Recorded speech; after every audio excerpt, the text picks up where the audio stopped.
Hello, my name is Greg Dean. I'm one of the hardware engineering team here at Cambium Networks. Today I wanted to talk a little bit about a visit I made to the Azores and the Cambium equipment I saw whilst I was there.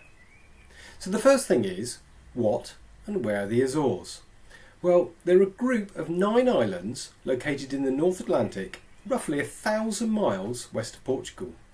They are an autonomous region of the Portuguese Republic. What makes them so special? Well, they lie on the boundary of the American, African and European tectonic plates, so they've been created by volcanic activity.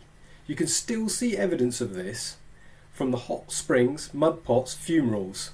There are dormant volcanoes and inactive volcanic cones that have collapsed to form the most stunning caldera lakes. As a keen hiker and photographer, I was keen to experience the Azores for myself.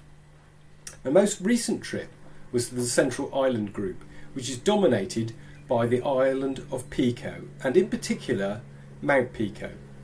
Mount Pico is 7,700 feet, it's the highest mountain in Portugal and has become very popular to hike to the summit. The climb is graded as a Yosemite Class 2 scramble, so it's not a straightforward hike. One of my challenges ahead of the visit was to complete the ascent.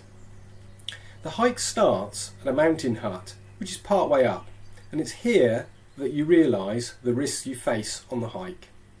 Each climber is issued with a radio, a GPS locator, and warned about the challenging conditions underfoot. Then there's the ever-changing weather and the difficulty of rescuing anyone who gets injured. In the mountain hut, you notice the CCTVs from the mountain displayed on a large screen that's being monitored by the mountain staff. The staff explain there's no defined path to the summit. Instead, there are a series of posts, and you kind of aim from one post to the next, walking or scrambling over whatever is in between them. They stress that taking shortcuts and straying away from the posts is not allowed, as some of the areas of the mountain can be quite dangerous.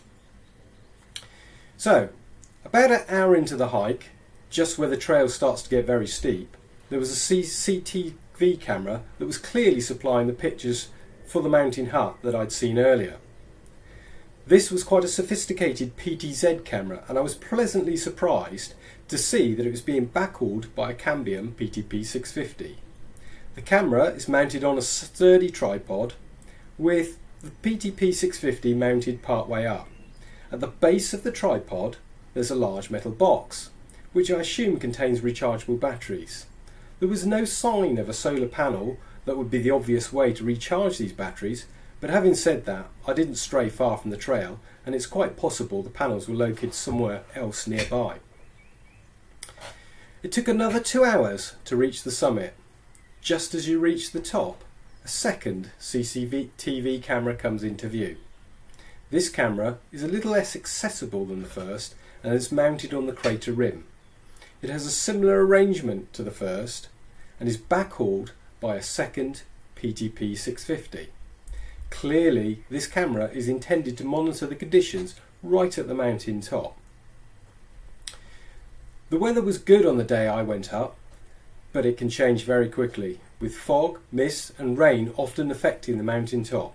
In the winter, the summit can be covered in snow, and it was great to see Cambium equipment being put to such a good use in a challenging and remote environment, and helping to keep the hikers safe.